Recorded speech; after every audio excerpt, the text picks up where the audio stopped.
Hello and welcome to Tabletop Reviews. My name is Marcus and I mixed up those. Anyways, today I'm having a look at The Hobbit, An Unexpected Party. A game where you are the dwarves coming all of a sudden to visit Bilbo on some random night, alongside Gandalf of course, but no one plays as Gandalf. You only play as dwarves until Thorin shows up. Fairly fun game, but let's get to the table, see how it's set up and played. Okay, let's quickly get this done. And it should be fairly simple to explain. You have a map here of Bag End. If I can just fold it out. Here we go. With a whole bunch of different areas around. Now the first thing is each player will be getting one of these here. There's 4 players, but I'm just going to put them down here so I can showcase a little bit of here. Then you have a whole bunch of character standees with their buttons on, which you would put on the blue one on Gandalf, the yellow one on Bilbo, and all the clear ones on all the dwarves. I'm not going to do this time, but you would do that of course. I'm recording this one after having done the overview stuff, and I know that I didn't mention it, but I will say it's a bit of a hassle, and maybe it would just be nice if it was just little round discs or something, but it adds to something that it's standees. Just too bad they can't be in the box you put down. You have a whole bunch of 1 point tokens here. These will just kind of be to the side. You have this bag of a whole bunch of stuff, which we will get around to in just a second, doing something with that. And you have these 2 point tokens here. Now I'm not going to do all of them, but these 2 point tokens would be placed on all these spaces around here. You have these yellow curious tokens here, which can be flipped around to furious. They're also just like in a supply somewhere on the board. Alright. Oh, there's a few being put to the side here. You have all these orange cards here. Now these are just shuffled up and placed face down right there. Then you have all these purple cards here, which are shuffled up and placed face down right here. And then you have all of these blue cards, which amongst one of them is this brown Thorin card. Now the brown Thorin card is placed right here in the bottom. The other ones are shuffled up, placed on top. Each person gets a starting card here, and then the top 3 are flipped over to this side over here. Doing like this so you can actually see what it says. Bam. And each person also starts with 3 of these here. Bam. And now we need to place out these as well. So there will be 1 dropped in every room. Bam, bam, bam, bam. And then 3 on these places here.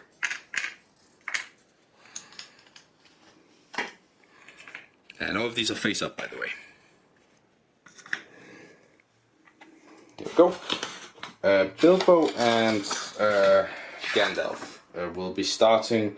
Well, I mean, Bilbo will be Gandalf will be starting here in the garden space, and Bilbo will be starting in the entrance hall. There's actually one thing I did wrong. You start with 2 of these cards. 3 is the maximum you can have. Just mess that up a little bit. Anyways, Gandalf there, Bilbo there. Your starting dwarf, also in the garden, alongside Gandalf. Not at the front door. For some reason, I don't know why. But here in the garden, just waiting to enter. And then on your turn, you move your dwarf to somewhere. You have a standee, right? You move it to some space on here. Now the red door spaces, they give you something, right? This one gives you 2 of these cards and 1 item from the bag. This one gives you 3 of these cards. This one gives you 3 items from the bag, but 2 of these curious tokens. Now if you get a curious token, you will be placing them on these spaces here. There are 5 spaces, starting from the left, going to the right. And then here is where you place your items, right? So let's just take the items here. 1, 2, 3 items. There we go.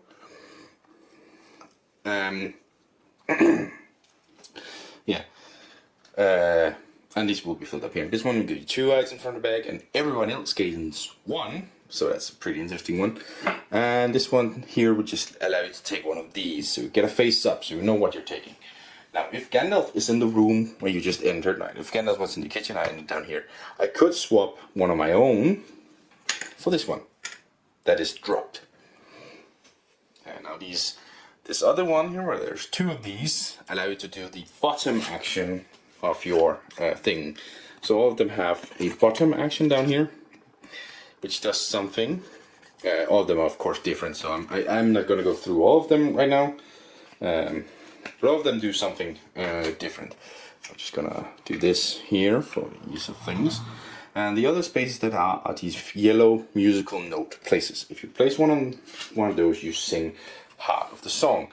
Now, this part of the song will always entice you to do it in a specific room and to do something with specific items. So this one, number 8 on the thing, in the entrance hall, drop this one. So I have this one, so I go to the entrance hall music area here. I drop this one in the music hall here, and I've now sung this part of the song. So I can put over here at number 8 and take the 2-point token. Yay! And that's basic. And one of the win conditions is filling out every single one of the songs. When you do that, there's one fan turn for everybody else, and then you count up points. Now these curious tokens here, you have only room for 5 of them. And if you get 5 over here and you get another one, you flip one of them over to a furious token. And that means that they take up space, you have room for less items. So this could get filled up slowly but surely through the actions that you do. One of the things that will make Bilbo furious is if you have dropped 4 or more items in one room. Bilbo will rush to that room, clean it up, so all the items are removed, and then everyone who is on spaces, in this instance these two, in here will get a curious token. And of course could turn into a furious token. And he will bounce around doing that sometimes. But if you are in this situation like here, where I have 5 furious tokens, I can do nothing. Then I'll go over here to sit down. Everybody else will get 1 point, 1 point token added to here. And then I will retire this figure and claim one of the other ones over here. And it can be any one of these 3 that are here. And yeah, and some of them all of them have 2 figures down here that in some shape or form scores some extra points. Now, unfortunately, this guy doesn't really mix with any of these guys in here, so that's too bad. So it's just about maybe I'll take Balin here and hope that something interesting shows up as it fills in. Nothing interesting happened. It showed up, but it's it's kind of what you're doing. And that's the last one. Each dwarf also have some kind of a what's called ability that will aid you throughout the game. That's basically all the spaces, what you do. The second way win condition is if Thorin shows up. If Thorin shows up, bam, then you're going into the last round. Now I'm actually not sure if him showing up means that one player has taken him or not, but I do believe it does. I find it a little bit incomplete in the rules. I've tried reading a little bit out on it, but I can't really figure out if he shows up here or if he shows up here, and then it's like the last turn you just have. Oh, it says right fucking here. If you select him, it says on the card, so that's nice. So if you take Thorin, it's the final round. It says right on the card. That's nice. Well done, you fucking idiot. But yeah, if you take him, then everybody else again gets a last turn, and it's over. If you sing all the notes of the song, last turn, it's over. And you count up all your points. And that's also where dwarves, like for example this one, Thorin gets a point for having Balin, so that's an extra point for me. And nothing else here, so I've did very terribly with these 3 dwarves, but it can happen in the future. You count up all your points, most points win. I can't remember what the tiebreaker is, I think they're friendly. Maximum of 3 on these on hand. Oh, of course, when you sing a song successfully, you also flip over the top of these cards, which has 3 things that happen. Usually you'll gain some curious, you will usually move Bilbo or Gandalf or both. And then something else. This one gives some points on these guys, so you get an extra point for taking them. But there's also a few other things that could happen in that last one. This one is clean the room, and Roll Dwarf present games. I'm curious. So a few different things here for when you sing a song, something happens. Yeah. Okay, that was it. I just silly forgot that one. So yeah, let's get back up and talk about it. And there we go, the setup and gameplay of this one. It is a very simple game that will go by pretty damn quick.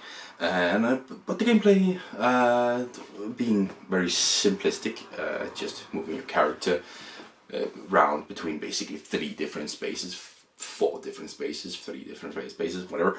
And completing these tasks is very simple, but I think that helps move it forward. There isn't too much to think about. Just quickly go around, bouncing around with these dwarves and well, having some fun, trying to sing some notes in the song, or well, get some matching dwarf. Finally, what's his name? Keely shows up the door. I need him for Feely and the other guy. I can't remember exactly how the matches are, of course. Which is fun. It's fun, and it's kind of thematic to draw you in, right? Like it's chaotic. You're just bouncing around, doing all kinds of random stuff while trying to sing this wonderful little song. Especially when you're playing with more players, a lot more happens. You're going to throw around a lot more dishes, and Bill will show up to clean up a lot more.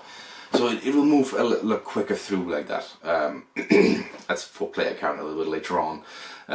So the gameplay very simple and a lot of fun. You just need to keep a track of what the spaces do. Sometimes you might have to think for just 2 seconds, just what space was it that did what, in terms of at least using the cards. We did sometimes just sit there and go, this one is the one I need to go to. Or keeping track of, I went into the wrong room to sing this song.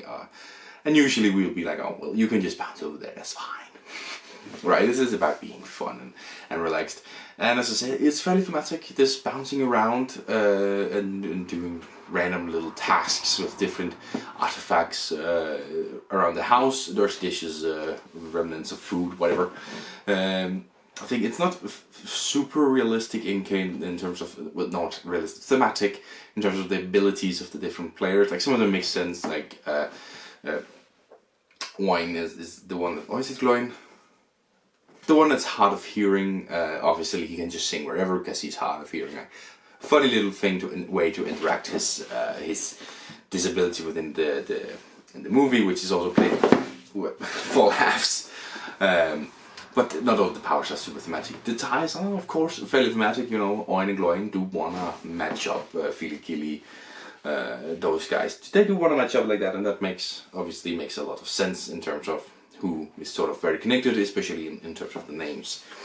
They are very much based on the movie look. In terms of, I'm moving on to artwork now.